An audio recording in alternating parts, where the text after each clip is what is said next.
அன்னாளுடைய வாழ்க்கையில் உபத்திரவம் இருந்துச்சு. அப்படித்தானே? அன்னாளை உபத்திரவிக்கும்படி யார் இருந்தா? அவளுடைய சகோதரி அவளுடைய வீட்டுக்குள்ள இருந்து ஒவ்வொரு நாளும் குத்தி குத்தி குத்தி பேசி பேசி பேசி அவளை உபத்திரவிச்சுட்டே இருந்தாள். ஆனா எதனால உபத்திரவிச்சாங்க தெரியுமா?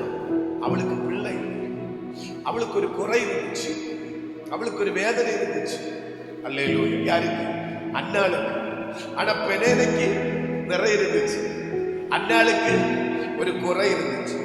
அந்த குறையினாலதான் தன் சகோதரி அவளை ஒவ்வொரு நாளும் உபத்திரவம் பண்ணிட்டு இருந்தான். ஆனா கர்த்தர் அன்னாளின் கண்ணீரை கண்ட போது தன் சகோதரியை ஆசீர்வதித்ததை விட அன்னாளை கர்த்தர் ஆசீர்வதித்தார்.